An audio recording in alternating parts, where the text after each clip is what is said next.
habits. We now come to the next debate. We come to the motion on appropriate ME treatment.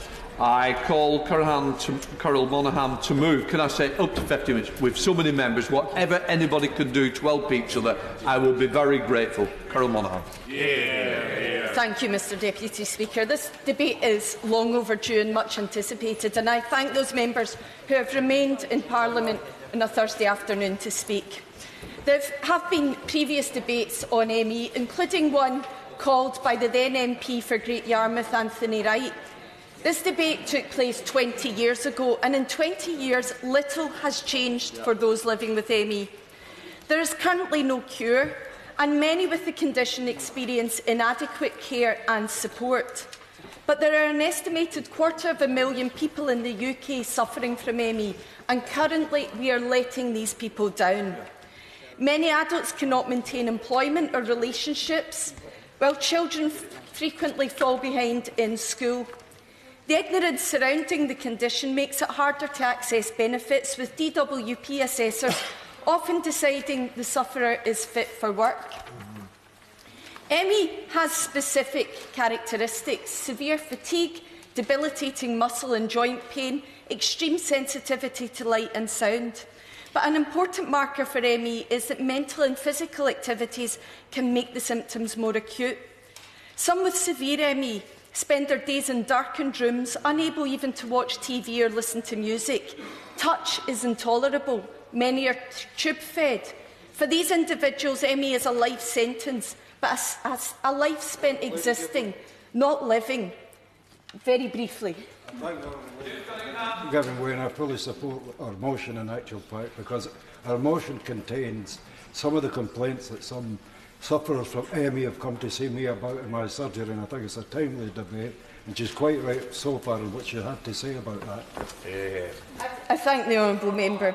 The condition is largely unknown because those that are affected are often hidden away, and I commend the ME community for lobbying so successfully to ensure so many members are here this afternoon. Ultimately, what the ME community wants is better treatment and care for those with ME. Very briefly.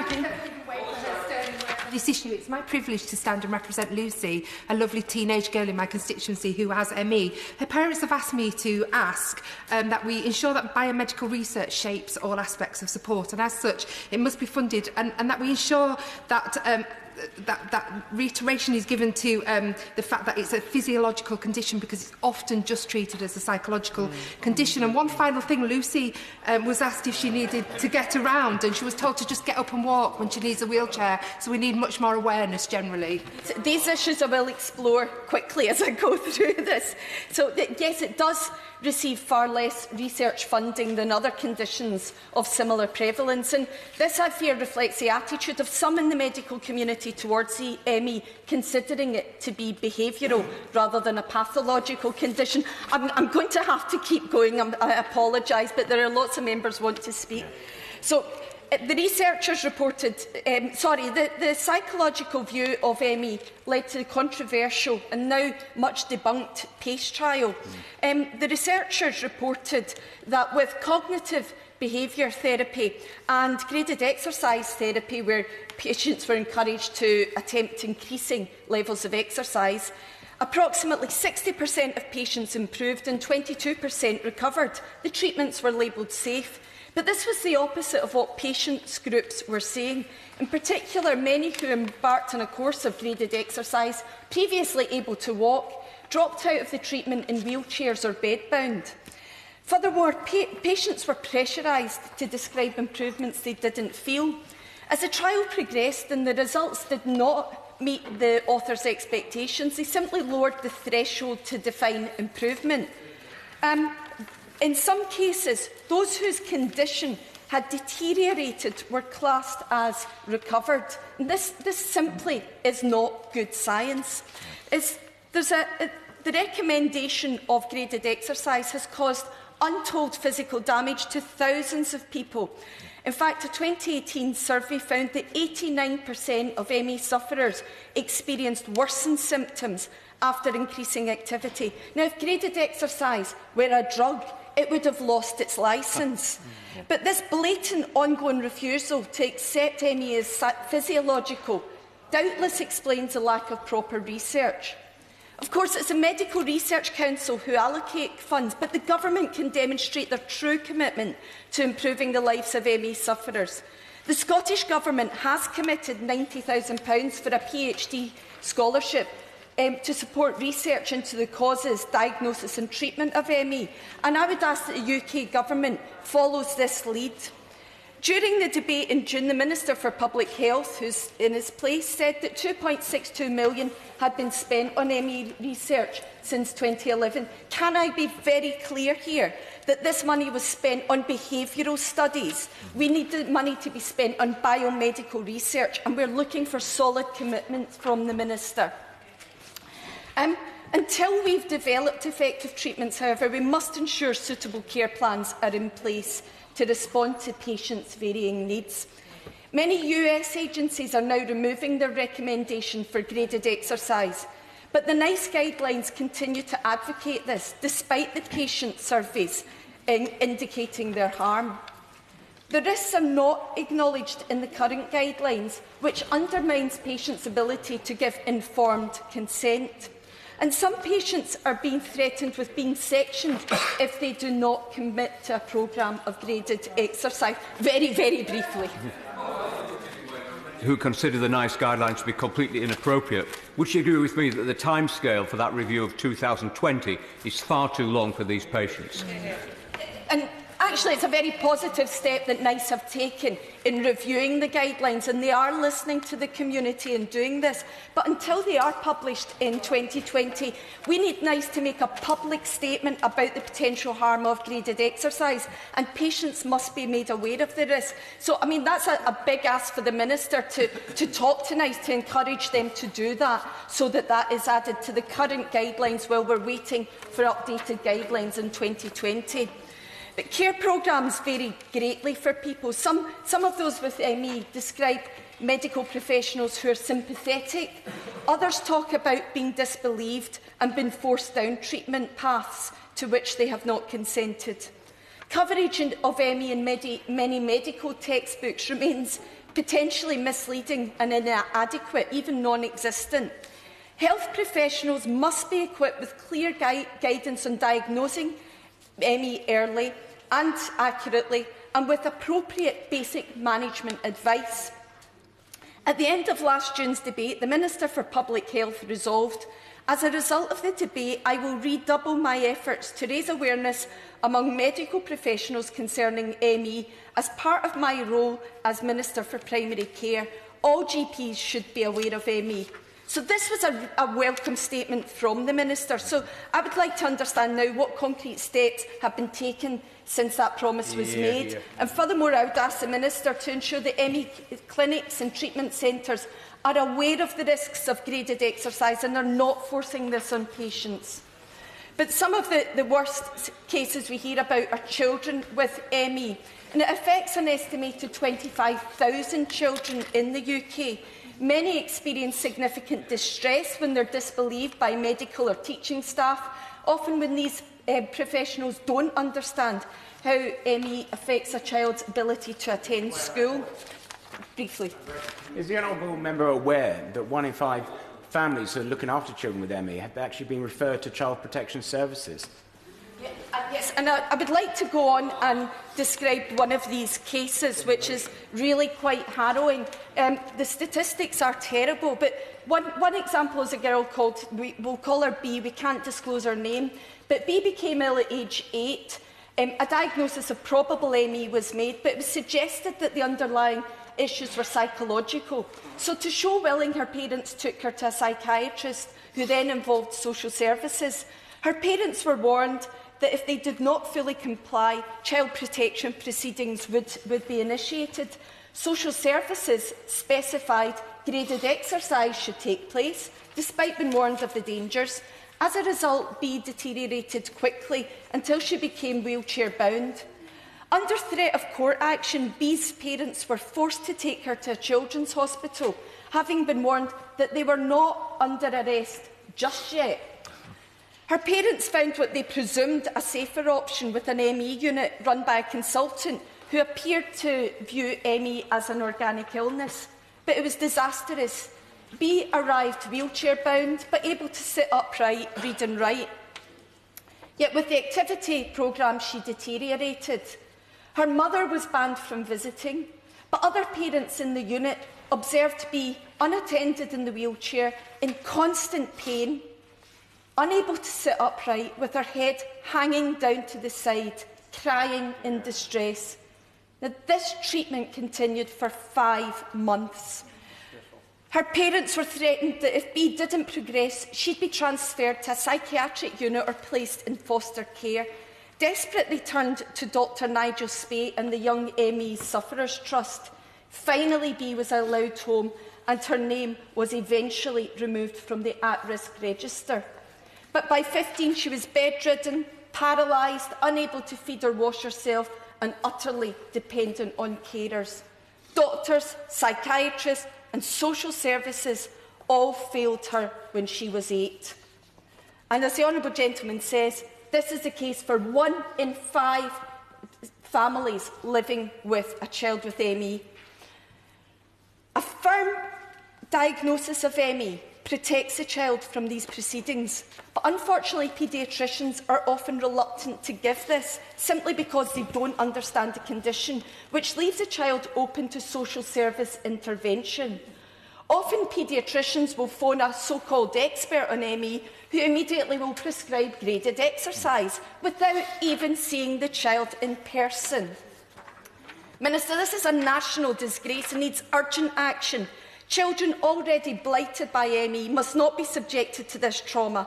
I would ask that the Minister considers this issue with the utmost seriousness and gives the House assurances that parents will not be prosecuted simply for caring for a sick child. ME has been disregarded for far too long. It can be fatal.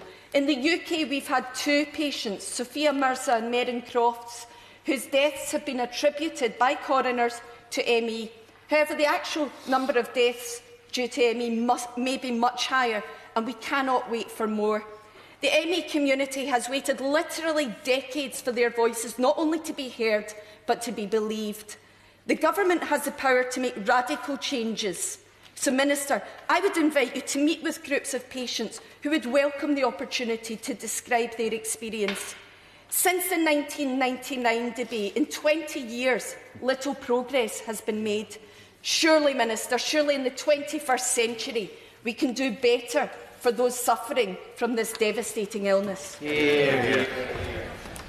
The question is, as on the order paper, what I would say is there'll be 4 minutes to get everybody on. If we stick with that, everybody will get equal time. I start with Sir David Ames. I really do congratulate the Honourable Member for Glasgow North West, together with the Honourable Member for Ceredigion and my right honourable friend for Loughborough, in initiating this debate, because I first heard ME mentioned in the Chamber in the 80s, and I think it was the late Richard Holt on these benches and Jimmy Hild on the Labour benches. Now, I couldn't pronounce the long title, ME, they both could, but as the Honourable Lady has said, it is rather disappointing that here we are all these years later and not much progress. And like so many other members, I'm here on behalf of constituents with ME who wanted their voices heard. As an invisible illness, and I think about the debate we had in Westminster Hall last week with fibromyalgia, again, another of those problems which isn't spoken about much. Many suffer in silence, so I will be using this opportunity to speak on behalf of the 500 constituents that I have in Southend West who suffer with this illness. And I would like to share with the House the words of one of my constituents, Isabel Butler, whose moving story tells of the devastating impact of this condition and the desperate need for the government to take action. She says, I was a trainee teacher and raising my young son, having just graduated with a first-class honours degree, when I was struck down suddenly with this horrific illness in 2003. I battled on in pain, and despite repeated visits to my GP, was simply fobbed off with antidepressants. I was not depressed. I wanted to do things, but for every exertion I was overcome with pain, and it left me bedbound for days. Despite my best efforts and determination, I was too unwell to continue my job and pursue the career I had dreamt of. The worst of it is I went undiagnosed for 7 long years.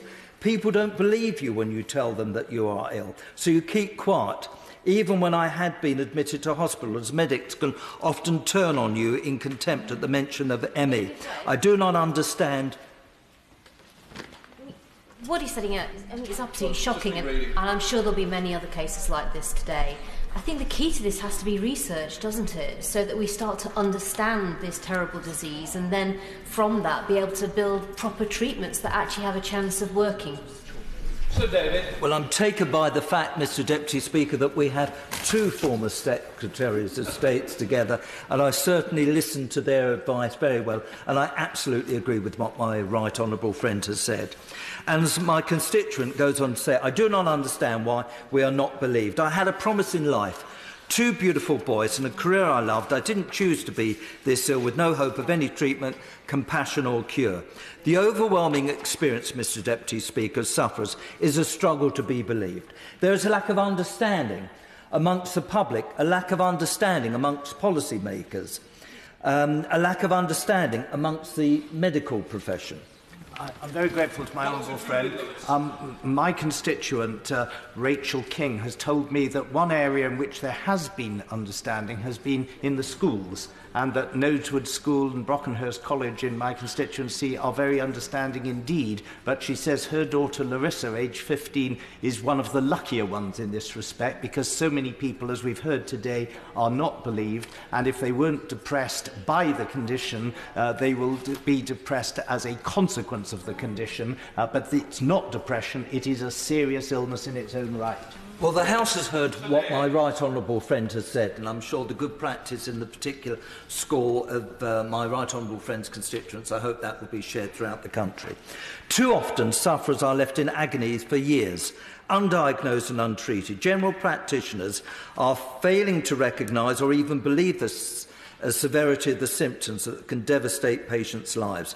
So I would urge the government to work with the medical profession, as the honourable lady said earlier, to ensure that all GPs have the understanding to diagnose, treatment and manage ME with compassion. However, Mr Deputy Speaker, lack of awareness amongst GPs is a symptom of how little we understand medically of the condition itself, as the honourable lady has said. We have no known cause, reason or cure for ME. There is a worrying lack of investment in biomedical research for ME in this country. Now, without that search, Mr Deputy Speaker, we simply would not be able to improve diagnosis or treatment for patients. And I join members across the House in calling on my honourable friend the Minister to consider properly funding the biomedical research that ME desperately needs. Finally, as the National Institute for Clinical Excellence guidelines are now under review, and I was on the Health Select Committee for 10 years, so I do remember the arguments about that, we should now take this as an opportunity to start listening to patients themselves. The controversy of the PACE trial arose from a failure to listen to sufferers themselves and believe their experience. For the NICE guidelines to be successful and transform sufferers' lives, we need to listen to patients. I sincerely hope, Mr Deputy Speaker, that this debate will not become just mere words, but will actually lead to some well overdue action. As my constituent, Isabel, who signed off her letter to me, said, after 20 years of pain, thank you for listening. Now this House has listened, and I do hope that we can have some action. Yeah. Thank you, Mr Deputy Speaker. Can I thank and congratulate the Honourable Member for Glasgow North West, who's shown commendable perseverance on pursuing this particular issue. Like others, I have been approached by constituents on this issue, and following that, I've bridged my memory to recall individuals that I've known personally that have suffered this particular illness. And from my memory and my conversations with those that I know have suffered it, there are obviously a range of problems which they confronted but are still there for others to confront. They range from a lack of understanding and support in the workplace and schools, which can mean loss of job opportunities or problems for parents of young pupils in schools, and inadequate understanding from clinicians and often delays in diagnosis and indeed treatments and tests that are inappropriate. Incomprehension and insensitivity from the DUP to recipients of benefits, which can lead to a loss of benefits. DWP.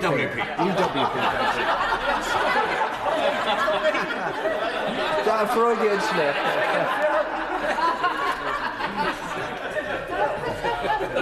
It's a new party. Yes. I would not blame the representative of that particular party for that particular problem. From recipients of benefits from the DWP, which can lead to loss of income and loss of life chances over and above the problems that they confront with their illness.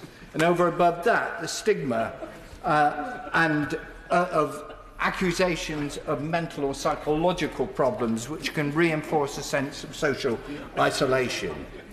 It is amazing to me that despite the debates that we've had on this subject, and despite the fact that we have a world-class NHS and top-class medical research, these problems have not been addressed.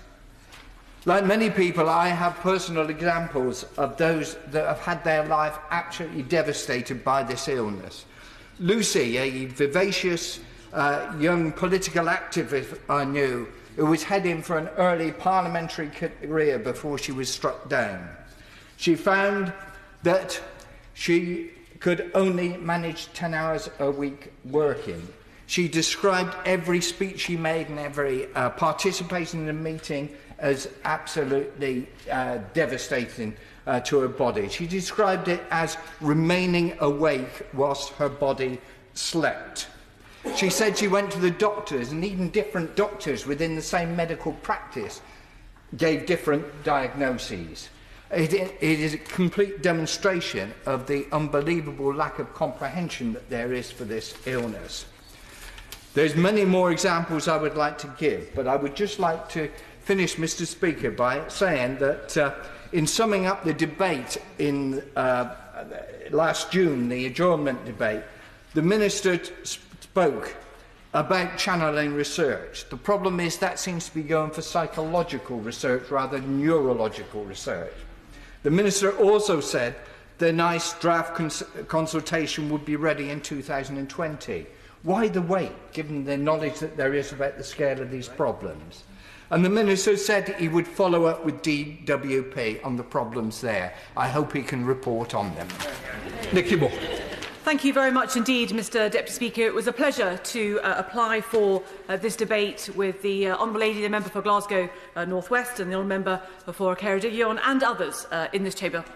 How could I possibly forget the Honourable Member sitting over there, Ealing, I've forgotten his constituency now, Ealing North, there we are. How could I possibly forget? Like other members, I'm obviously going to be speaking about my own constituents' experiences, and the fact that, as we've already heard, so many members are here on a Thursday afternoon to talk on behalf of their constituents, and also the fact that we have held out for a debate on the floor of the main House of Commons chamber, and the fact that we're not just debating a take-note motion this afternoon, but a substantive motion. This House at the moment debates many contentious issues, and passions can run high, and there can be many points of order. But I think this afternoon we're going to see the House of Commons hopefully at its finest, doing our job, bringing to the attention both of ministers but also to the wider public an issue of real importance and something that devastates the lives of our constituents and their families. It's already been made very clear the issues around the funding for biomedical research. And of course it's clear that given the prevalence of the condition, there must now be an increase in funding to not only help advance our understanding of the underlying biology of the condition, but also to develop new diagnostic tests and better, more targeted treatments. We've already heard very powerfully set out the problems and the dangers of the graded exercise therapy treatment and CBT. My constituents have also called for NICE to take their concerns about treatments into account and to remove those treatments from their guidelines. And we've heard that the call for NICE to immediately issue a public statement about the harm that can be caused by the current guidelines for the period that they remain active. It's right that we want GPs and health professionals to know more. There will be stories this afternoon. Yes, of course I will. Thank you very much. 40-odd miles to Manchester for treatment, which with a condition like ME is particularly distressing. Do you agree that we need to have many more specialists throughout the country? Well, I do agree with the Honourable Lady. Of course that she's right, and we all know that resources can be constrained, and also we want there to be specialists and people who really know a condition that our constituents can go and see. But I think one of the most powerful things that we've already heard is not only are our constituents and those sufferers fighting a condition that makes them feel terrible, but then they're not believed when they say what they're going through. And that must be compound the difficulties of the condition. So having a GP who not only believes you but then wants to help and to understand would make a huge difference, as with other health professionals. I was going to give the story of the lady, and we talked about children being affected, but one of my constituents who said that she'd had ME since 2013 has now left housebound. As if having this illness wasn't devastating enough, she writes, in 2016, my then 10-year-old son became unwell and never got better, and he's also being diagnosed with ME. We've heard the issues highlighted over here about the involvement of potential child protection services, and of course some schools are able to deal with the condition, some schools will struggle. I was contacted just only this week, as the debate was being advertised, by another constituent who talked about her daughter Alicia, who is now 11 years old and has had ME for 4 years. She's actually been discharged from community paediatricians, physiotherapists and occupational therapists and left with no support or medical help due to the fact there is no funding for paediatric ME care in Leicester or Leicestershire. She's missed most of her schooling in the last 4 years. So clearly this is an issue for adults, but as well as for children to be believed and for the condition to be investigated. It's a considerable source of stress for parents and carers, but of course it has a negative effect on the child's personal development and future life chances. Madam Deputy Speaker, I want to pay tribute in the time available to the person who really first, I have family experience of ME, but the constituent who first brought this to my attention is Sarah Reid. And some of you, particularly opposition benches, will know her as the wife of the former Labour MP Andy Reid, my predecessor in Loughborough. Sarah has been a tireless campaigner for ME action and for sufferers. Madam Deputy Speaker, there are 250,000, 250,000 sufferers of ME and chronic fatigue syndrome in the UK. We wouldn't allow this for any other condition whereby people are struggling to even be heard, to have their voice heard, for the NICE guidelines to take so long to be delivered. There are many, many examples. It is time for the government to respond. Emily Orbach. Thank you very much, Madam Deputy Speaker. I'd like to thank all honourable members who secured this debate today. In preparing to speak, I've become more and more angry at the injustice and pain being heaped on those suffering from ME. Living in a country where their illness is at best belittled and at worst ignored. Living in a country where their illness is sneered at thanks to the development of a culture amongst some of those in the medical field and the press who have said it is people being lazy or women being hysterical. Yet the effects can be totally debilitating. Any other illness with such life-limiting effects would not have psychological and behavioural treatments as the go-to options. This is not psychosomatic or psychosocial issue. A better response is needed. Graded exercise therapy suspended and CBT therapy as options, add-ons or complements if needed, not the treatment. There is now a growing consensus on the use of pacing for managing ME. Sadly, current NICE guidelines state that there is insufficient research evidence on the benefits of harm of pacing. That is why more funding for research is vital. There must be some commitment from the Minister to increase the sparse funding for ME research, which at present stands at a paltry £1 for every sufferer. The now widely discredited PACE trial had far-reaching implications. Not only did it add to the existing myths around ME, but it led to alterations in the application of benefits and eligibility for social care. There must be nothing worse for someone knowing how unwell they are and being told it's all in their head and being sneered at by the very professions and organisations that should be supporting them. The constant quest to be believed and the desperation of just wanting some answers was summed up so powerfully by my constituent Barbara Kell.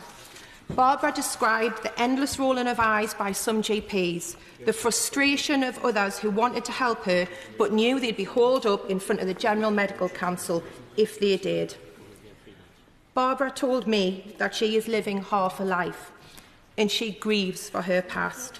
She said she is missing out on so much, including time with her grandchildren, who, Madam Deputy Speaker, I can testify to the House are gorgeous little girls.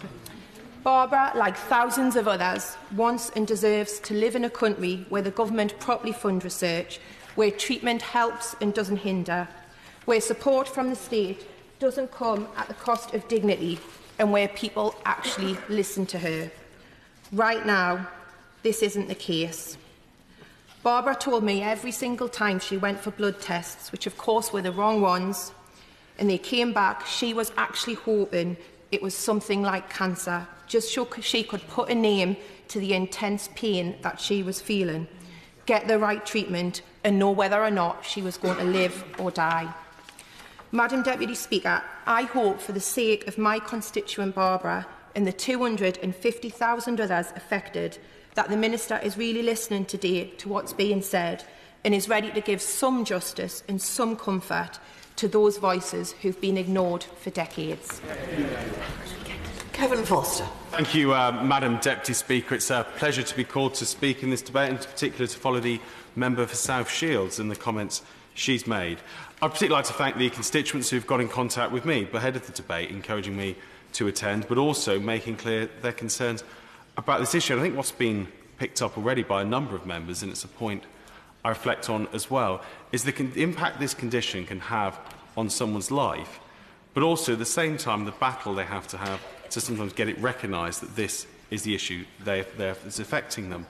Of course, there is no specific test for this condition, and that also leads on to the fact that then there's no specific cure for this condition, which, as just touched on in the speech we've just heard, can lead to scepticism rather than support in the way that someone should be dealt with. But as has been said and already referred to by a number of other members, this is a condition that has an impact of £3.3 billion a year in terms of healthcare costs, the welfare payments related, productivity losses, unpaid informal care, but also, of course, in the wider lost opportunity that those who suffer from this condition are not able to live life to the full or as they would wish to have done so. So therefore will be interesting to hear from the Minister, particularly looking at the review of the NICE guidelines. And whilst it's welcome to see what is being looked at for reasons that other members have already gone into, it would particularly welcome news about whether we might be able to bring forward some updated guidelines earlier than the stated timeline of 2020. It would certainly be interesting to hear the Minister in his reply come up with that. And as has also been touched on already, it's actually quite remarkable when you consider the impact to see how little is being spent on research. But I think it's something like 0.02% of all active grants given by UK mainstream funding agencies going towards support research in this area. Clearly, without research, there is not going to be the hope of improved treatments. There's not going to be the hope of developing a test so that people can move away from scepticism to having support from their medical practitioners, and also ultimately in terms of hopefully finding a cure or a treatment that may at least mitigate some of the effects of this. As has already been touched on, there's clearly an issue in relation to those living with this condition into how assessments may be done for welfare benefits, particularly given there can be the issue of being assessed on what might be a good day, but then that not reflecting the overall condition of the person concerned. It's particularly interesting to hear the Minister, perhaps in his summing up, reflect on some of the conversations that the Department of Health are having with the DWP, although I accept, and by his indication, this is unlikely to be a particularly long period of time he will get to sum up, given the short length of this debate. But certainly, Madam Deputy Speaker, I very much welcome the fact that we have had an opportunity to at least highlight this issue on the floor of the House. I do congratulate the Honourable Member for Glasgow North West and the other members who applied in securing this debate and ensuring on a cross-party basis we could put forward the concerns that we all have. And as was touched on, there's 250,000 people living with this condition here in the UK. It is one that needs research, it is one that needs support, and also one that actually a change of culture around it, so that those who are suffering with it feel they get the support, the belief, and then a hope for a normal life that all of us have the right to expect and deserve. I'm terribly sorry, but it's obvious that a lot of people wish to speak. We have very little time, and I'm sure that the House wishes the Minister to have time to answer the many important points that have been raised. Therefore, I have to reduce the time limit to 3 minutes. Mr David Drew. Thank you, Madam Deputy Speaker, and I shall try and be very brief. And I congratulate the Honourable Lady for calling this debate through the Backbench Committee. So I shall try not to go over the existing ground, but I will pay due regard to my constituent, Dr Charles Shepherd, who continues to advise the Society and has come forward with many suggestions that they followed. In terms of the headings that have already been highlighted, but I wish just to touch on, in medical education, there is some evidence of progress here, which is very pleasing. GPs are, of course, the gatekeepers, and they need to recognise ME at an early stage so they can help their patients. It's very heart-rending to read what different constituents have written to me, particularly the parents of younger children who have their offspring suffering so dramatically from this dreadful condition. The PACE trial and the need for a nice guideline rewrite has already been touched on. It's so important they bring that forward. Research, it would be interesting to know why the government has cut the monies it's sending through the biomedical research, through the National Institute for Health Research. If that money could be put back in, I think that would be one bit of good news the Minister could give us today. Likewise, within the DWP, my honourable friend from West Bromwich has already touched on that. It's so important that this is recognised in terms of what those who suffer from it get early support.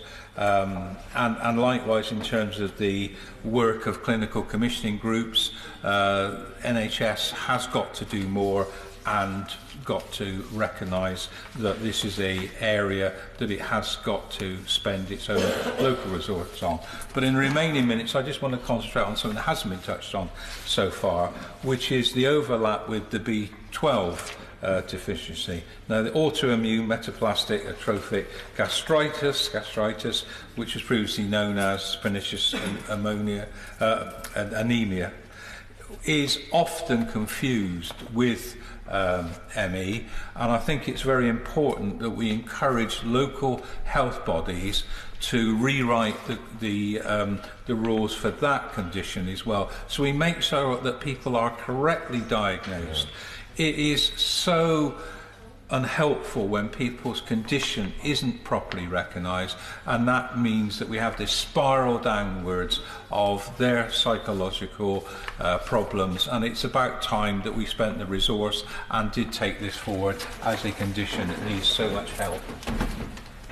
Stephen Kerr. Deputy Speaker, I could just as easily say amen and sit down, but I'd like to particularly compliment the Honourable Member for Glasgow North West for her speech. I hope that this debate today, in the passionate interest of colleagues from across the House, brings some encouragement to those suffering from this condition. They are not forgotten.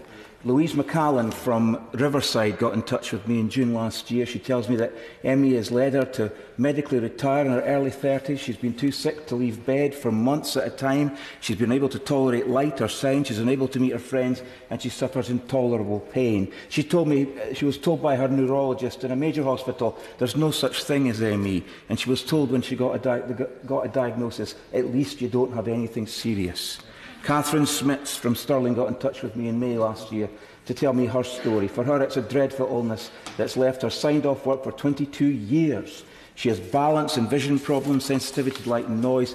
For her diagnosis, she was passed around hospital departments who could only look at their own specialist area. Cathy Dixon from Torbrex got in touch in November of 2017. Her case and the dangerous advice she was given saw her become more ill because of doctors who had no knowledge of ME. She continues to fight for the support she needs and deserves. And Pam Sullivan from Bridge of Allen also suffers from ME, which has left her with crippling fatigue, exhaustion, viral symptoms, muscle pain, impaired cognitive function, and without the support of her loving family, she would have no support at all. Now, I know the Minister is a compassionate and dedicated Minister, so I hope he'll respond to the demands that we are hearing today in this debate, that treatments which are harming patients should be discontinued with immediate effect. Does the Minister appreciate that ME patients cannot wait for NICE guidelines to be reviewed? I very much hope that he will agree it's simply not acceptable that seriously ill people should be left feeling that they are somehow to blame for not getting better, that it's only if they had a better attitude or a different mindset that they would recover. What more is going to be done to provide updated professional training to GPs and other healthcare professionals to properly recognise the symptoms of ME? And what more can the DWP be doing to see that ME patients are treated fairly and that the process they're subject to doesn't worsen their illnesses, especially in respect to how assessments are being conducted? And can the Minister please reassure the House that substantially more resources will be dedicated to biomedical research so that we can understand ME and begin to reach for solutions? Minister, people need help. Calvin Hopkins. Thank you, Mr. Speaker. First, can I add my support to the motion as set out in the order paper and congratulate the Honourable Member for Glasgow North West in leading the way in securing this debate and also in her excellent speech, of course. I spoke in the previous Westminster Hall debate and later put down written questions on ME on a basis suggested by Dr Ian Gibson, whom longer-standing members may remember as the Labour member for Norwich and a distinguished medical scientist in his own right. Ian was incensed by the use of GET, graded exercise therapy, as less than useless and actually damaging to sufferers, as well as causing them pain and raising false optimism that such therapies would work. Given that ME causes extreme fatigue, suggesting more exercise seemed to me about as sensible as asking frostbite sufferers to walk about in the snow. The other suggested treatment of cognitive behaviour therapy helped to underpin the myth that ME is a psychological problem, not a physical condition. Neither of those supposed therapies should have been given credence. An effort should have been focused long ago to discover the real causes of ME and undertaking proper and thorough research to develop effective treatments. I first became aware of ME over 25 years ago when two of my young relatives were found to be suffering from the condition.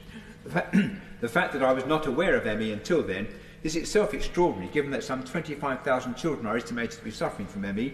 That is more than 38 children on average for every one of our constituencies. I later became informed of sufferers in my own constituency and recall one man in particular who suffered constant pain and had to lie in a darkened room because he could not bear the light. Such symptoms are not well known, but of course, like so many illnesses, the severity of symptoms can vary greatly. MS, for example, can advance rapidly or can remain fairly mild and stable for many years. Such variations do not, however, invalidate a condition. I have mentioned before children with ME, but if all adults are included, the figure reaches 250,000, or nearly 400 per constituency. It really is that serious. The impact on those constituencies' lives is enormous, but the cost to society, as we've heard, and to the economy, are over £3.3 billion a year, an enormous sum. So finding causes and discovering effective treatments is vital, and funding the research must be a priority. First, to reduce the level of suffering, but also to reduce the wider social and economic costs. But research into ME represents just 0.02% of all grants given to funding agencies. That is just 1/500th of the total, a pathetic amount. In conclusion, Madam Deputy Speaker, can I say that I hope we are now putting behind us all the myths and misdiagnoses about ME. It is a physical condition which has caused and is causing untold suffering. Recent research has looked very promising and points to possible causes of ME. One factor in particular has received recent publicity: the overactive immune system in many sufferers. We are starting to move in the right direction, it would seem, and we must congratulate those scientific and medical researchers who have done and are doing so much valuable work towards solutions to the scourge of ME and alleviating the suffering of causes. I hope in conclusion the Ministers will, and other honourable members will take note of, in particular, of the reports in Breakthrough, the Journal of ME Research. Very much. Mr Stephen Pound. Thank you very much indeed, Madam Deputy Speaker. And may I say, North West London salutes North West Glasgow in this, and I was honoured and proud, not that I had much choice in the matter, to actually come along and support the Honourable Lady in the application. I have to say that her influence clearly spreads further than White Inch, when you consider it was only last week that the Scottish Government launched its National Action Plan on Neurological Conditions. And although the Action for ME have not been particularly delighted with that, one of the good things that came out of it was the allocation of, I think, about £90,000 for a PhD study on the impact of ME. If that was proportionate, Madam Deputy Speaker, to this country, it would be well over £1 million. And I think that's something we can certainly look forward to. We've talked about the individual characteristics and the individual circumstances of many of our constituents. I'd just like to mention one area that hasn't so far been brought forward, and that is the impact on housing, the provision and allocation of social housing. Because people with ME, people with chronic fatigue syndrome, as well as myalgic encephalomyelitis, often have very specific housing needs. I think of my constituent, Pamela Baden, who's admirably represented by her councillor, Councillor Deirdre Costigan, who finds it intensely difficult to live where she is at the present time because of her condition. The thing about ME, Madam Deputy Speaker, is that even if you sleep all night, you're still exhausted. Yeah. The point is the exhaustion is endemic. It is not something that can be satisfied or slaked by sleep. It is that terrifying a condition. And I have to say that if there's one thing that we can do today, and I'm not going to go into the details of the research, I think the biomedical research we have to have. We've moved a little bit further forward from the dark days of, stiff upper lip and take, one full turn and 2 half hitches and pull yourself together. I think we've gone a little bit further forward from that. What we're talking about is we have to change attitude. You cannot dictate an attitude. We haven't had a dictator in this country since Oliver Cromwell. You cannot say what a people will do. What you can do is to raise this issue calmly, objectively, and using all the pragmatic skills that are available to us, and to actually use the data that's available. And I'd like to say to all those people out there suffering from ME, all those people who suffer from chronic fatigue syndrome, all those people who've been ignored and belittled and insulted in many cases, this House recognises the reality of your condition. This House will not sit idly by while you suffer. This House will not ignore you. This House will devote its intelligence and its resources to research, ultimately to resolve and to cure this terrible condition, because we respect you, we understand you, and we give credit and credibility to what so many people have for far too long denied. ME sufferers the world over must know that this House and this nation is finally speaking for you. Karen Lee. Speaker, I'd like to congratulate the Honourable Member for Glasgow North West for securing this important debate. Follow that. Last year I was invited by a group of ME patients living in Lincoln to a screening of Unrest, Jennifer Breer's deeply moving and personally moving documentary. The film really opened my eyes to the bravery and resilience that people living with ME display on a daily basis. Over the last week, many of my constituents have contacted my office to encourage me to attend this debate. Hearing first-hand from people in Lincoln about the complex difficulties that people with ME encounter really underlined to me the need for more support to be provided at a national and a local level. Because ME is a disease which poses unique difficulties to those who suffer from it. We're all aware of its fluctuating and sometimes invisible symptoms, which have fuelled an unjust and debilitating stigma around the disease. And this stigma is institutionalised into the fabric of ME medical research, healthcare provision and our welfare system. When it comes to treatment, people don't have access to adequate care and support, and there's almost a total lack of appropriate secondary services. Yeah. Many primary care professionals receive minimal training on ME, and I can speak about this personally. I didn't get a lot as a nurse, and are therefore occasionally prone to holding stigmatised, misinformed opinions about the illness. Very true. And it's clear that more training is required, not only for healthcare professionals, but also for welfare assessors. Welfare assessors frequently don't have enough sufficient understanding of ME and therefore often fail to accurately assess claimants. I heard this a lot when I went to that film screening. It's completely unacceptable that people suffering from ME are, through no fault of their own, even more harshly exposed to the cruelties of Tory welfare cuts and a disastrous rollout of universal credit. This government must consider properly funding research into ME to better understand the condition. And it's crucial that we all work towards eradicating the stigma of ME and improve routes to diagnosis, care and treatment. It's also crucial that all members across this House recognise that can only be achieved with adequate resources. And I hope today that the Minister will give us a real commitment to do this and not just give us warm but empty words. Ben Lake. Deputy Speaker, I'd also like to join with others in congratulating my honourable friend, the member for Glasgow North West, not only in securing this important debate this afternoon, but also for her tireless work with others to raise awareness of the difficulties that individuals with ME endure, for relentlessly challenging authorities to improve on the way in which they support sufferers, and for giving voice to those who all too often feel abandoned and alone. Now, as we know, ME is a chronic multi-system disease that impacts approximately 250,000 people across the UK. And to put that number into context, ME affects more people than the terrible Parkinson's disease and multiple sclerosis combined. And it is estimated, as already been mentioned this afternoon, it has an economic cost of £3.3 billion. Now, one would imagine that these considerations alone are sufficient to ensure adequate funding for biomedical research into ME and clinical care for those suffering from the disease. And yet, ME research represents just 0.02% of all active grants given by UK mainstream funding agencies. It really does beg a belief that research into an affliction that leaves a quarter of sufferers house or bedbound, and from which 95% of people do not recover, receives so little funding. This underinvestment needs to be addressed urgently, and I hope that the Government Minister can help in this regard. I also support the review of the NICE guidelines on the treatments prescribed for ME and do hope that it can be implemented as soon as possible. If positive changes are adopted, I obviously, of course, hope that they are in turn implemented by the Welsh Government so that ME sufferers in Wales can also benefit. Now, I know the time is against me, so I'll conclude by saying it is near impossible for those of us fortunate enough not to suffer from ME to truly comprehend its real, its tangible impact. So, Madam Deputy Speaker, I'd like to conclude in the words of two individuals who have contacted me to share their experiences of the disease. John Peters suffers from ME and was first struck down in the 1980s. The impact on his life has been total. As he so painfully put it to me, quote, "I have missed the whole spectrum of life. The big things such as family, a career, holiday celebrations, the hooks of someone's years, but also the minor events. The night out with a friend, the moment on a mountain, the lazy morning in bed with someone, that fantastic book, The Sharing of a Joke," end quote. And then Saran, a teenager from Ceredigion who suffered from ME for over a decade and is now mostly housebound after receiving a formal diagnosis last year. She told me, "I have no idea what a life without chronic pain is.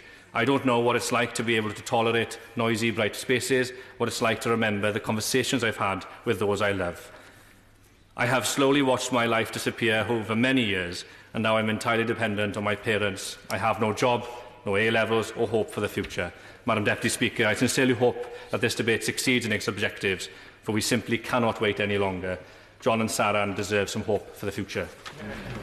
Liz Twist. Thank you, Madam Deputy Speaker.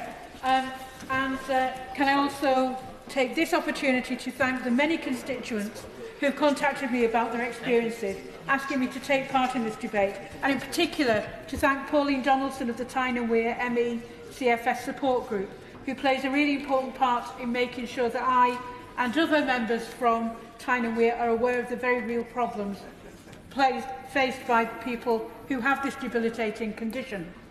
Madam Deputy Speaker, it's 6 months since we last debated this issue in Westminster Hall.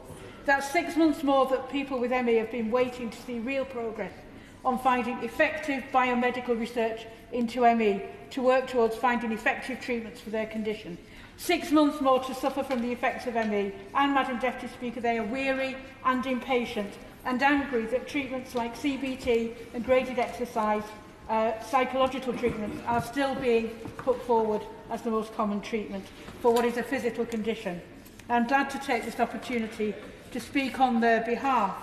And what they're looking for is 4 things. Firstly, funding for biomedical research.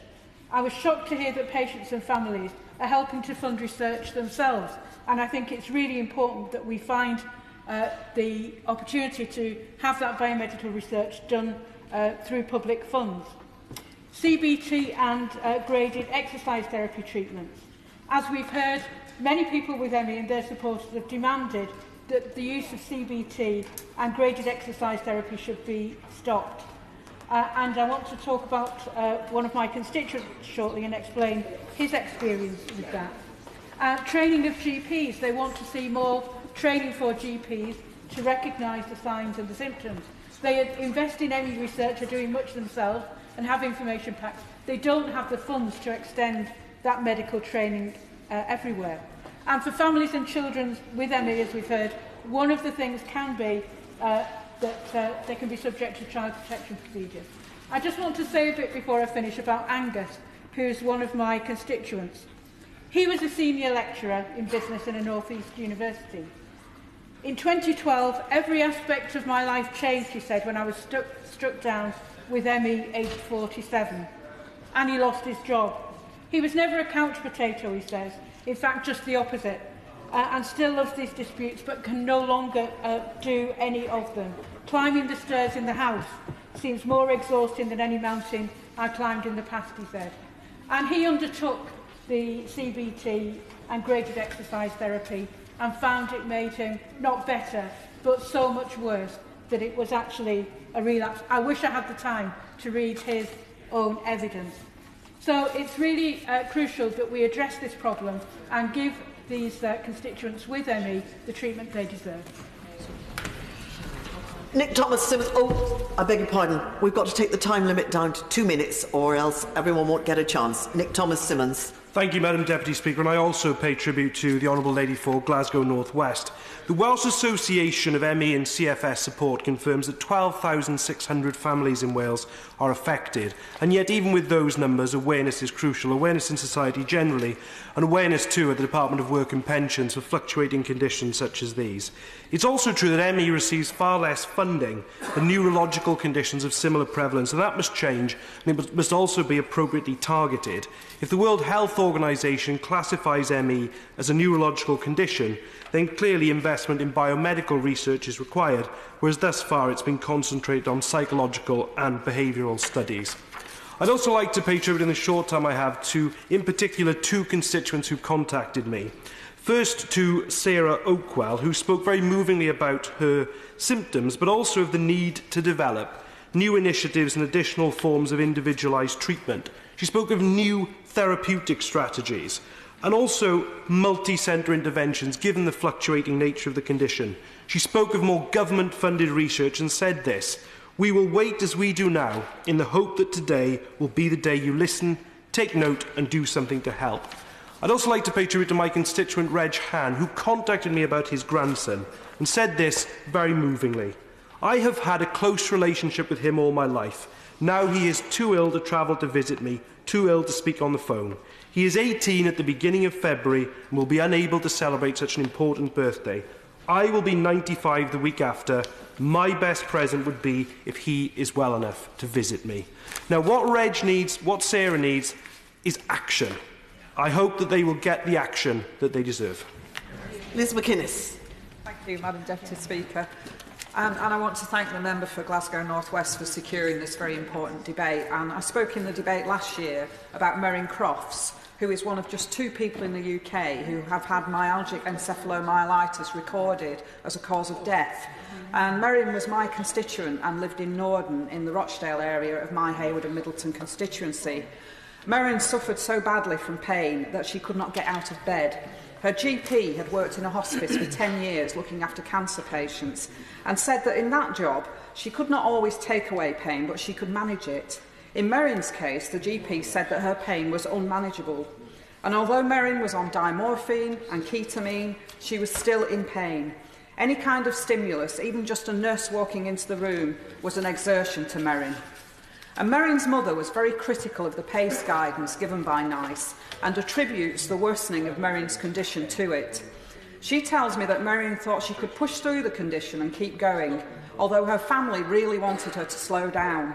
And sadly, it was only when the family contacted a private medical practitioner that Merrin was given the advice to slow down and told that she needed to rest. The specific advice given was whatever you feel you can do, only do 50% of it. And Merrin's mother feels very strongly that had Merrin been given that advice when her condition started, she might not have gone on to develop severe ME, and she strongly urges that the NICE guidelines should be reviewed. And Merrin's mother said to me, if the PACE trial were a drug, it would have been banned by now.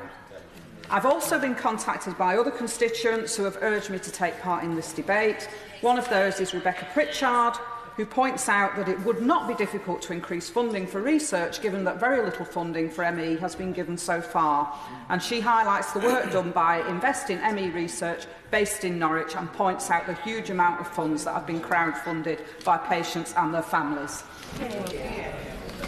Patricia Gibson. Thank you, Madam Deputy Speaker. I've got a very short amount of time, but I just hope that this debate will raise awareness of this condition. It's still an illness about which people very often don't really know much about, despite the fact that 250,000 people in the UK are affected by it, with around 20,000 of those living in Scotland.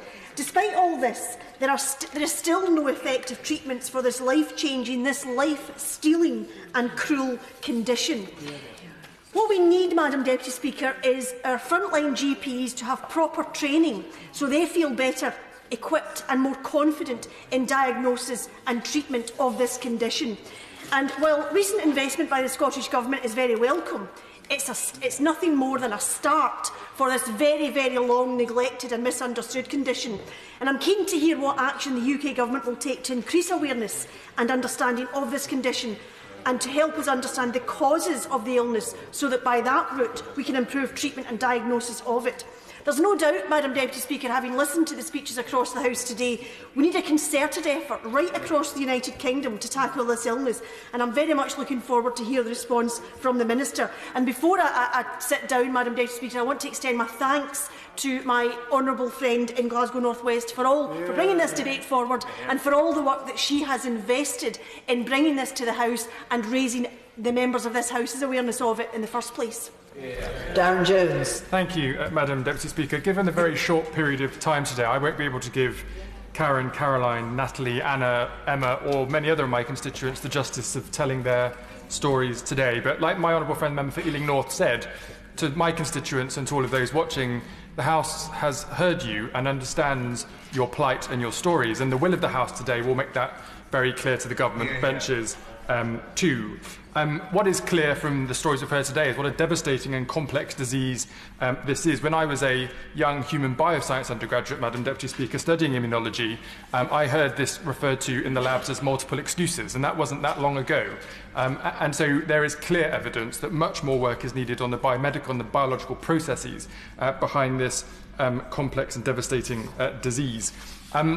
As a member of the Science and Technology Select Committee, Madam Deputy Speaker, we've recently completed an inquiry into research integrity, and we had some concerns around reporting and transparency, especially in clinical trials. And this goes to the concerns that many sufferers of ME have in terms of what research is being done and how the research is being done. And I hope the Minister might take an opportunity today to say what he might do further to our inquiry on the Select Committee to provide that transparency in prospective registration, but also dealing with positive bias in journals, where researchers are incentivised to find positive answers as opposed to proving negatives. And actually proving negatives is sometimes just important, and how we could maybe change the culture of that environment. And lastly, in terms of the delivery of care, which we've heard from many honourable members today, we must have the research recognised in the NICE guidelines that lead through to the delivery of care to many sufferers, whether they be children or adults, in some of these heartbreaking situations. And in my final 10 seconds, Madam Deputy Speaker, may I pay tribute to the honourable member for Glasgow North West, my colleague on the Science and Technology Select Committee. I was pleased to support her application for this debate today, and I hope the government will respond with the significance that it needs to. Mohammed Yas. Thank you, Madam Deputy Speaker. I'm very grateful to the member for Glasgow North West for tabling this very important debate. I have received a number of requests from my constituents asking me to attend this debate to highlight the devastating condition. Sufferers of ME are often stigmatised and marginalised as their conditions are not fully recognised by the government or the medical profession. A number of my constituents suffer from ME. At least 2 have been bedridden for 30 years because of their condition. Their story is not uncommon. 250,000 people suffer from ME, with 25% of individuals house or bedbound. Children as young as 5 can develop the condition. It is the most common cause of long-term school sickness absences. A Westminster Hall debate in February last year raised issues of the PACE trial that has influenced NHS treatment of ME. The report recommended that CBT and GET are effective treatments. More recently, research has disproved this study, which shows that CBT is not effective and GET can worsen individual symptoms, as is the case with some of my constituents. However, these are the only available treatments available on the NHS, meaning individuals and their families must endure treatments that not only fails to improve but can worsen their conditions. I therefore support the debate in favour of suspending current CBT and GET treatments in the NHS. I also support updated training for GPs and medical professionals to alleviate to unnecessary hardship individuals with ME and are currently subject to. ME has been overlooked for too long. We must find and support research properly and work to ensure that those that suffer from ME are listened to, diagnosed and treated in the best possible way. Jim Shannon. Thank you, Madam Deputy Speaker. First of all, can I congratulate the Honourable Lady for Glasgow North West on bringing this forward. She has been a champion for those who suffered from ME, and we thank her for all her efforts, and we're here to support her. I've also had the pleasure of meeting with a lady in my constituency who is attempting to cope with her illnesses, and at the same time, she also wants to champion and raise awareness on bringing change when it came to how we deal with those who are suffering from ME. And when I say suffering, the lady that I met, she certainly suffers. ME is an estimate to affect some 25,000 children in the UK. It's said to be the leading cause of long-term school sickness absence in the UK. And given the stigma people with ME face, families will continue to meet accusations of misconduct and upholding of support. For Mr. I ask this question: what's been done to help those 25,000 children? Secondly, there's an urgent need to update training of GPs and medical professionals so they are equipped with clear guidance and diagnosis of ME, and appropriate management advice to reflect international consensus on best practice. In addition, all commissioning bodies must ensure medical, welfare and care services are accessible to people with ME, specifically including home visiting for those who are severely affected. The Honourable Lady in her introduction referred to, and I referred to it as well, the fact is that not much has changed. I still have ME constituents turned down for PIPs who are literally unable to leave the house 29 days of the month. I am seeing people removed from ESA and told they have to go to job interviews. And this is when they can't even manage to stand in a shower, or let alone leave the house or get a job. And it's well past time that we move past the idea that if it can't be tested, it won't be helped. This debilitating illness takes its toll on men, women and children throughout the United Kingdom of Great Britain and Northern Ireland, and we simply must do better by them. I appreciate a response from the Minister as to the plans to do better. And if these plans are not in place, the question has to be asked: when will they be in place? The 400 ME sufferers in my constituency of Stratford asked for it, request for it, and indeed, Madam Deputy Speaker, they demand it. Dr. Philippa Whitford. Thank you very much, Madam Deputy Speaker. I would like to thank those who, in my constituency, who have written to me to share their experience both as patients and parents. But I have a close friend myself who has battled this condition for 18 years, and I know that many sufferers find it dismissive to refer to it as chronic fatigue syndrome because it sounds so trivial. At the very least, it should be chronic exhaustion syndrome, because that's what it is, absolute exhaustion. And it affects 250,000 people, 10% of whom are children and young people. And 1/4 of those are so severe they are either housebound or bedbound. And the basic problem is we don't know the cause. It often seems to start post-viral, and I and maybe many others here have had post-viral syndrome that has often taken weeks or even months to get out of. But what is it about ME sufferers that makes it become long-term and chronic? And that's the crux of the thing. We need biomedical research to look at it, to see, is it an autoimmune cause? Is it a genetic weakness? Is it a neurological problem? Or is it metabolic?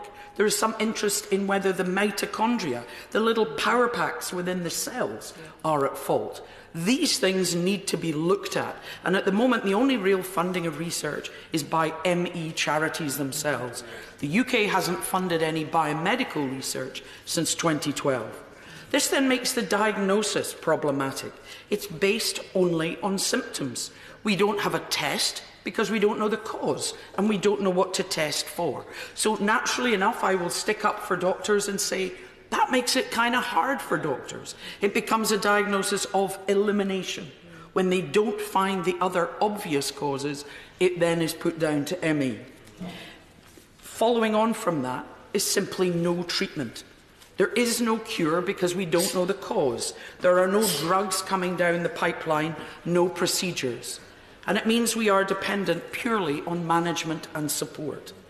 It has been raised that obviously CBT is not a cure and not a treatment. It may help some people cope with the depression and mental health issues that come from being so disabled, but it doesn't tackle the underlying ME. And as has been said, graded exercise actually can make things much worse. This is based, as has been said, on the flawed PACE trial published in The Lancet in 2011. And I think it's quite sinister that some of the funding for that trial was from the DWP and therefore added to this implication of malingering, despite the fact that 90% of sufferers were working before they were diagnosed and it drops to 35% afterwards. It was an unblinded study because you can't hide from people what treatment they're getting. That means all other aspects should have been very strict. And yet CBT and GET were promoted to patients as the thing that was going to help them. They didn't analyse their planned outcomes, which is critical in research. They lowered their defined targets simply because it was failing and used subjective rather than objective measures. Reanalysis of the PACE study has shown minimal benefit to these treatments. And indeed, as my honourable friend from Glasgow North West said, some people got worse and were still classified as a success. The only thing that has been shown to make a difference to some patients is what's called adaptive pacing.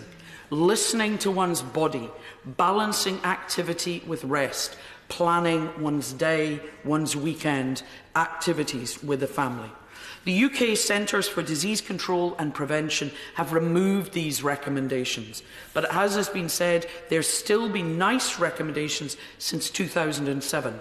And although they're under review, and that will come out in 2020, too far away, if you look on their site, it still promotes CBT and GET.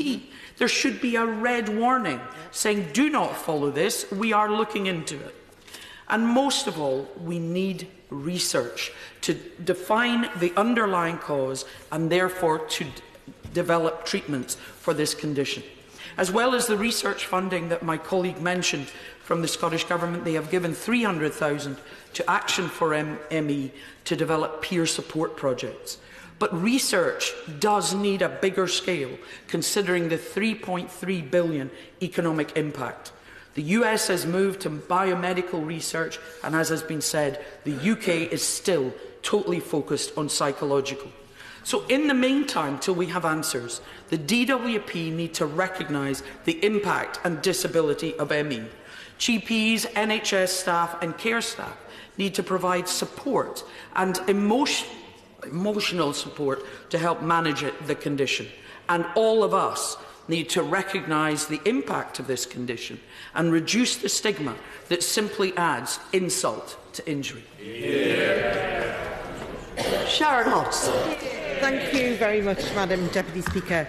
I would like to start by thanking the honourable members for Glasgow North West and Cheltenham and the Right Honourable Member for Loughborough for securing this very important debate today. I would also like to thank all the honourable members who've spoken. It's been great to see so many speaking, and due to time I won't list them all. I also want to thank the charities ME Action, Action for ME, the ME Association, the ME Trust and ME North East, and all of the patients who've been in touch with me to share their thoughts, feelings and experiences of living with ME. The ME Association estimates that there is approximately 250,000 people in Britain affected by ME, and we've heard lots of those moving stories about those individuals today. However, an article published in the British Medical Journal in July 2018 reported that 90% of cases are thought to go undiagnosed and that people with ME are substantially undercounted, underdiagnosed and undertreated. Patients are often passed from pillar to post, as we've heard, with dismissals, misdiagnosis and sometimes left waiting over a year for a diagnosis. And I'm sure that the Minister does not need me to tell him that this doesn't meet NICE guidelines of diagnosis within 4 months of the onset of symptoms. The Government should therefore do more, and considering they're not doing much for patients with ME at the moment, I don't think that is too much to ask. The Government does not fund research in clinical care for people with ME at the rate of other serious prevalent diseases. As we've heard, the average research spent on a person living with ME is just £1 a year, and according to Action for ME, that represents just 0.02% of all active grants given by the UK mainstream funding agencies. So I'm concerned that the Government recently confirmed in a written answer a question that ME research funding is lower now than even it was in 2013-14.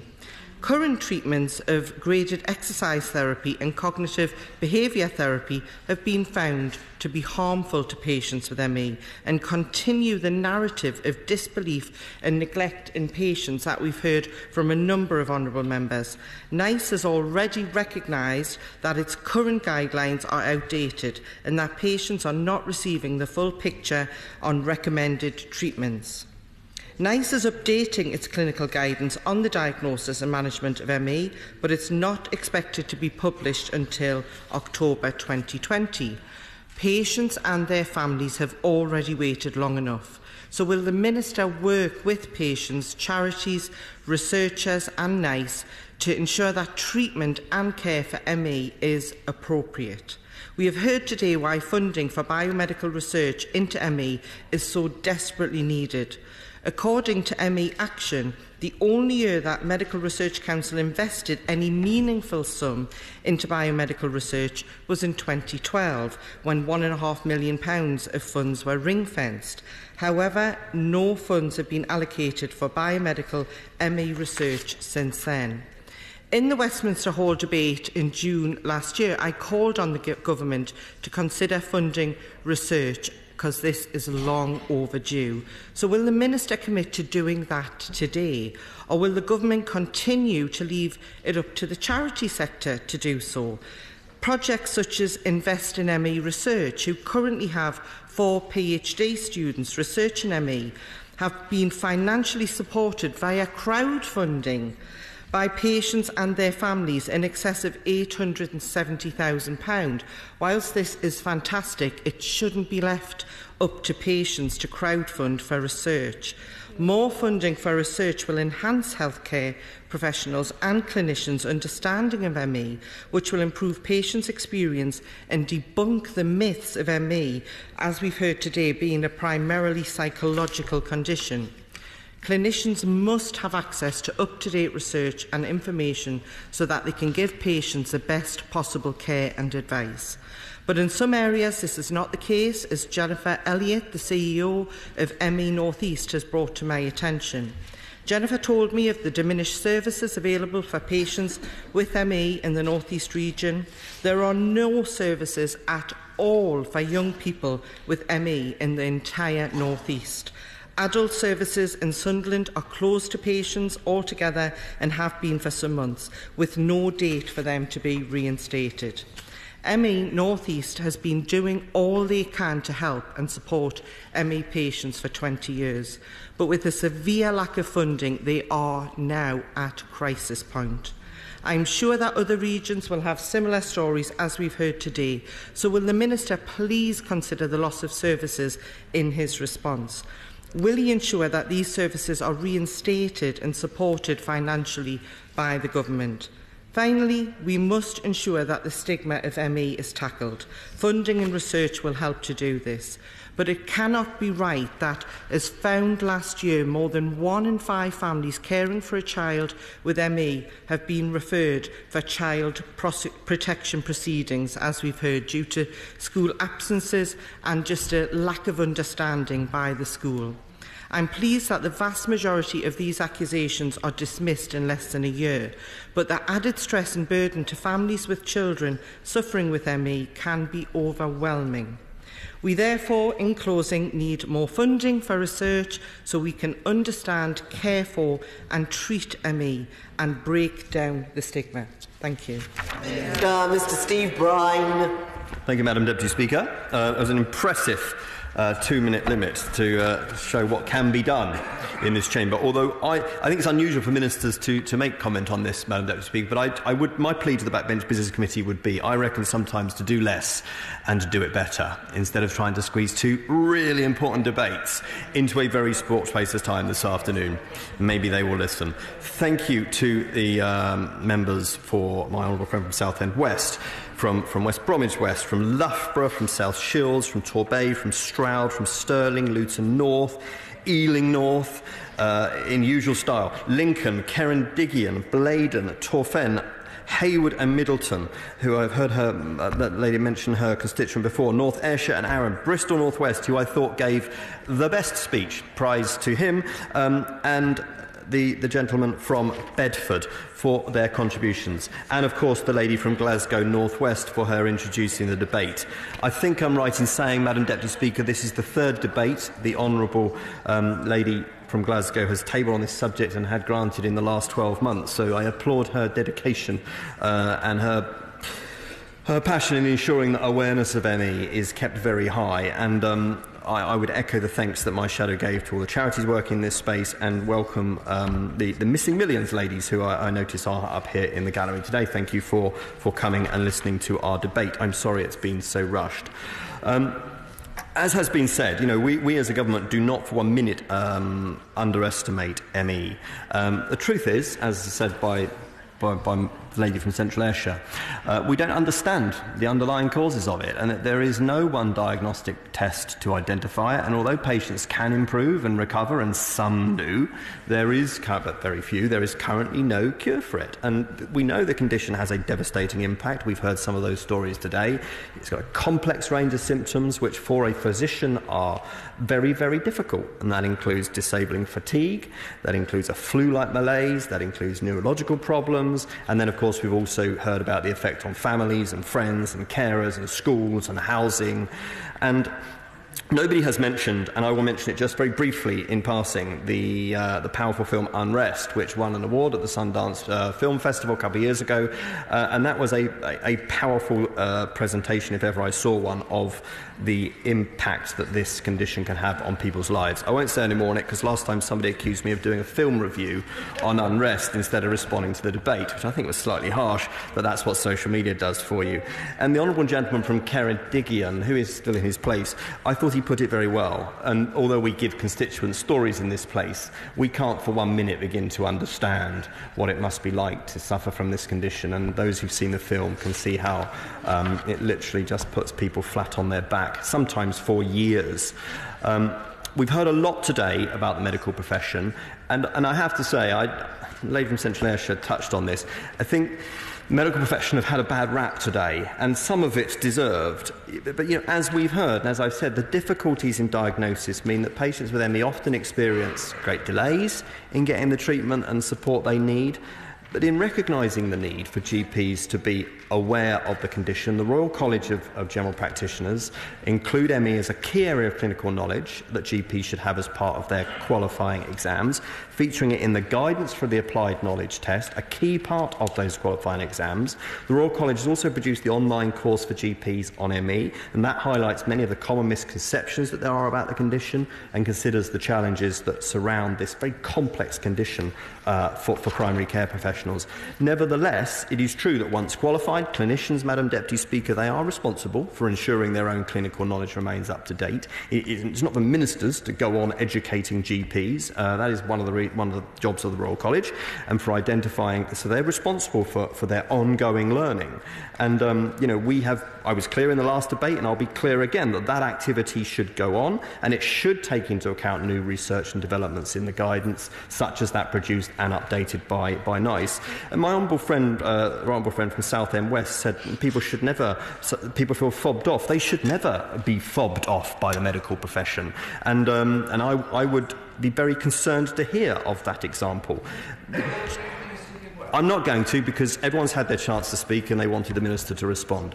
So I do think GPs have had quite a hard rap this afternoon, but what I can say is that I spoke to Helen Stokes-Lampard, who chairs the Royal College of GPs, before today's debate, and because I anticipated that this would happen, and I asked her whether she would be willing to come in here if I was to facilitate a round table, maybe by the all-party group, which I know we're hoping maybe will reinstigate, but certainly by the sponsors of today's debate, and she's very willing to do that. And I think that would be a very positive thing. So if the lady from Glasgow would like to be part of that, why don't we get in touch and make that happen? The door is going to be open.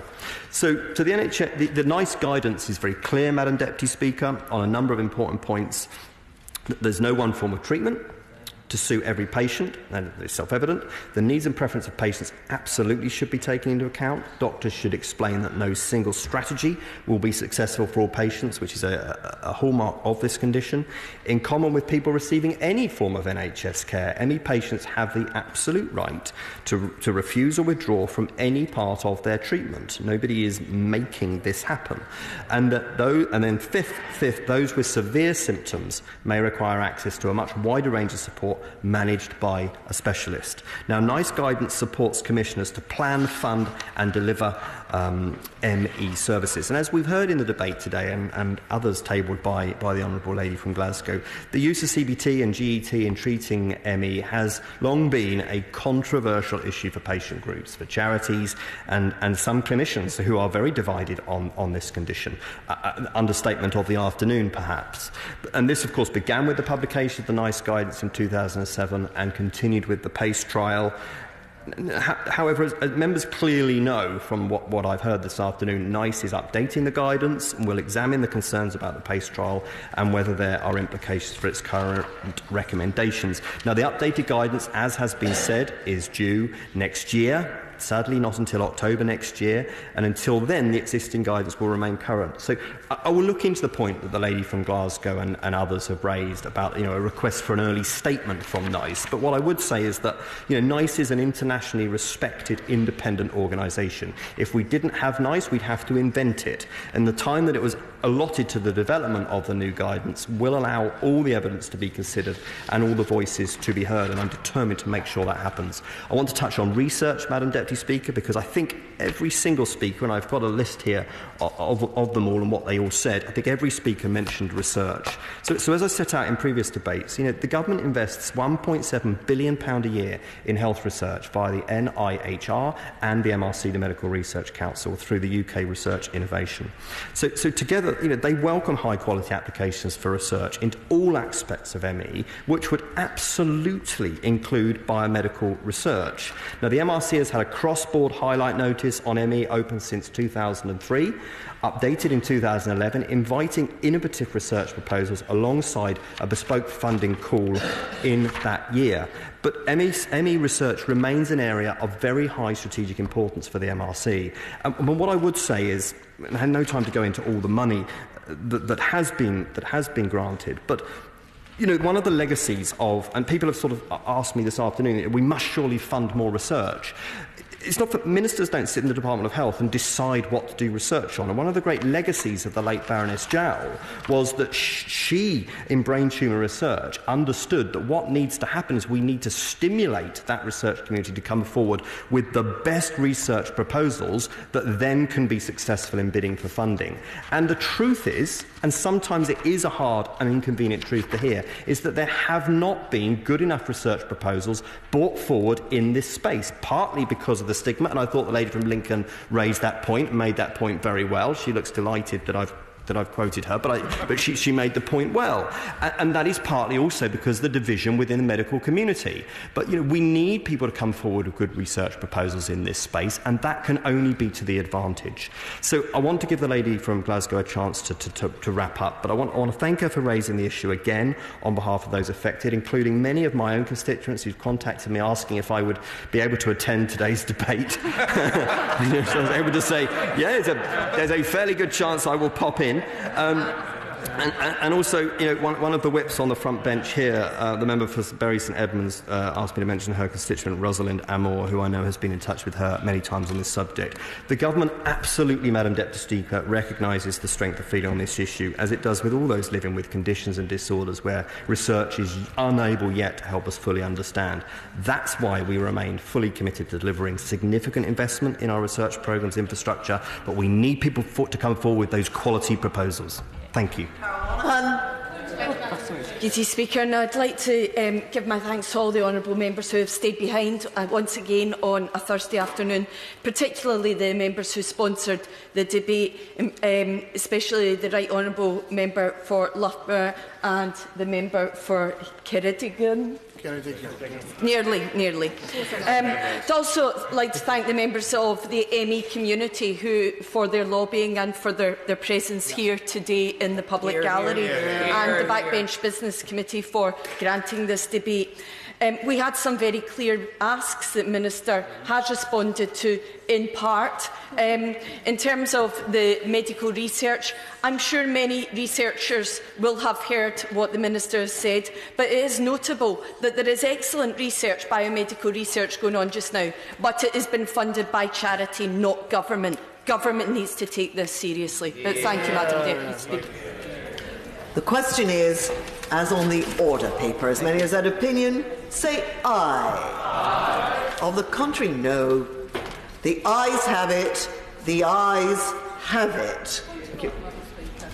A point of order, Karen Lee. I'm sorry, I'm in the wrong place. I thought the Minister was the final speaker.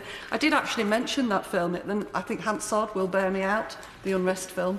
My constituents would never forgive me if I didn't point that out. I appreciate that the Honourable Lady clearly appreciates that that is not a point of order, but she has corrected the record, and as she said, Hansard will, I'm sure, bear her out.